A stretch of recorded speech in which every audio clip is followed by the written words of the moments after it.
Olá, amigos do canal Redemptoris Mater. Sejam muito bem-vindos. Se é a sua primeira vez aqui, sinta-se acolhido com um caloroso abraço.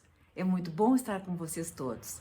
Convidamos a conhecerem as playlists do canal, pois todas as postagens são feitas com muito cuidado para os nossos visitantes e membros. E não se esqueçam de se inscrever e de clicar o seu joinha. Isso colaborará muito com o nosso canal e fará com que mais pessoas possam ser alcançadas por aqueles conteúdos que nós aqui divulgamos. Hoje queremos falar sobre os sentidos da Sagrada Escritura. Precisamos saber como podemos interpretar a Bíblia. É a palavra de Deus para nós, é a sua carta para nós, uma carta de amor, o seu testamento. As coisas reveladas por Deus, contidas e manifestadas na Sagrada Escritura, foram escritas por inspiração do Espírito Santo. Mas na Sagrada Escritura, Deus fala ao homem à maneira dos homens. Para bem interpretá-la, é preciso, portanto, estar atento àquilo que os autores humanos quiseram realmente afirmar, que é aquilo que Deus quis manifestar-nos pelas palavras deles. Para descobrir a intenção dos autores sagrados, é preciso levar em conta as condições da época e da cultura deles, os gêneros literários em uso no seu tempo, os modos que eram correntes na época de sentir, falar e narrar. Pois a verdade é apresentada e expressa de maneiras diferentes nos textos que são históricos ou proféticos, ou poéticos, ou narrativos, ou escritos em outros gêneros de expressão.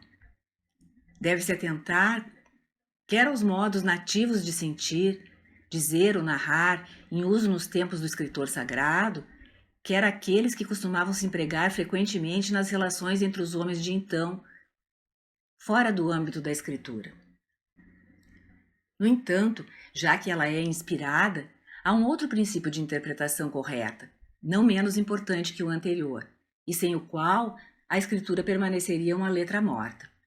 É que a Sagrada Escritura deve ser lida e interpretada com a ajuda do mesmo espírito em que foi escrita.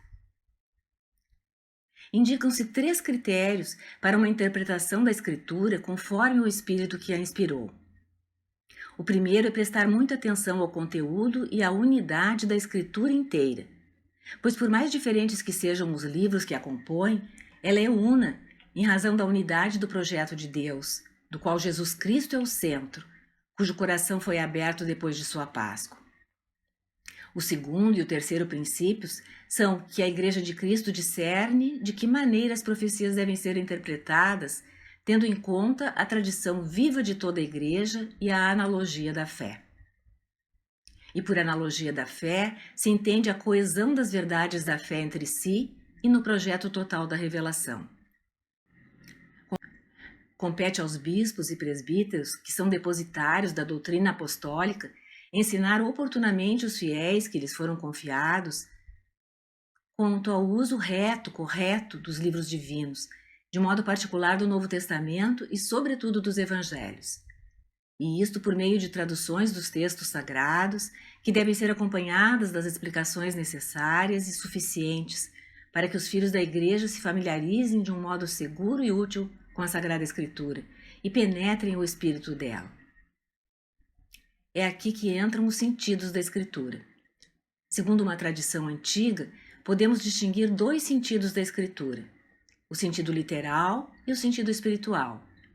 Este último é subdividido em sentido alegórico, moral e anagógico. A concordância profunda entre os 4 sentidos garante toda a sua riqueza à leitura viva da Escritura na Igreja. O sentido literal é aquele que é significado pelas palavras da Escritura e é descoberto pela exegese que segue as regras da correta interpretação. Todos os sentidos da Sagrada Escritura devem estar fundados no literal. Nesse estágio inicial, devemos nos empenhar na descoberta do significado originário que tinham as palavras e expressões usadas pelos escritores bíblicos na época em que foram escritas e foram recebidas pelos contemporâneos. Isso quer dizer que não devemos interpretar tudo o que lemos literalmente. A Escritura fala de forma figurada ou simbólica muitas vezes. O entendimento varia se se trata de uma narrativa, de um poema, de uma carta, de um discurso, de uma lei, de uma parábola, de uma visão apocalíptica, etc. O sentido espiritual. Graças à unidade do projeto de Deus, não somente o texto da Escritura, mas também as realidades e os acontecimentos de que o texto fala podem ser sinais para entendermos algo que Deus quer revelar. É buscar compreender o que o Espírito Santo está tentando dizer para além daquilo que afirmaram os escritores humanos conscientemente. Enquanto o sentido literal descreve realidades, fatos, ensinamentos, eventos, o sentido espiritual desvela os profundos mistérios abrigados nas realidades históricas. É como o que a alma é para o corpo. São distintos, mas não devem ser separados. Entre os sentidos espirituais, a tradição católica reconhece 3, que se edificam sobre o sentido literal. O primeiro é o sentido alegórico. Podemos adquirir uma compreensão mais profunda dos acontecimentos, reconhecendo o significado deles em Cristo. As interpretações alegóricas expõem como os personagens, os eventos e as leis da Escritura podem apontar para além deles mesmos, em direção a grandes mistérios que ainda virão. É o caso do Antigo Testamento em relação ao Novo, ou dos frutos dos mistérios já revelados, como os frutos do Novo Testamento. Sendo Cristo a cabeça da Igreja e a fonte da sua vida espiritual, o que ele realizou enquanto viveu no mundo antecipa aquilo que ele continua realizando em seus membros através da graça, que nós chamamos aqui de frutos. Este sentido alegórico fortalece a virtude da fé. Como exemplo, podemos lembrar a travessia do Mar Vermelho, um sinal da vitória de Cristo e do batismo. O segundo é o sentido moral. Os acontecimentos relatados na Escritura devem nos conduzir a um agir justo, a criar hábitos virtuosos em nossa vida. Eles foram escritos para a nossa instrução, como diz a primeira carta aos Coríntios, capítulo 10, versículo 11. Da Escritura se tiram alertas contra vícios e pecados, e nela se encontra a inspiração para se seguir a pureza e a santidade. O sentido moral fortalece a virtude da caridade. E o terceiro é o sentido anagógico. Podemos ver realidades e acontecimentos à luz da sua significação eterna. Em grego, anagogê. Assim, a Igreja na Terra é sinal da Jerusalém Celeste. Este sentido nos mostra como os acontecimentos incontáveis da Bíblia prefiguram a nossa união final com Deus na eternidade. Como as coisas visíveis na Terra são imagens das coisas invisíveis do céu. O sentido anagógico leva-nos a compreender o nosso destino, a nossa meta, e fortalece a virtude da esperança. Ainda precisamos falar da tipologia, que se insere na leitura espiritual da Bíblia e no sentido alegórico. É o estudo de como o Antigo Testamento prefigura Cristo. Por isso, os cristãos leem o Antigo Testamento à luz de Cristo morto e ressuscitado. Essa leitura tipológica manifesta o conteúdo inesgotável do Antigo Testamento. Ela não deve levar a esquecer que o Antigo Testamento conserva o seu valor próprio de revelação, que o próprio Jesus afirmou. Nenhum jota, nenhum traço da lei será tirado.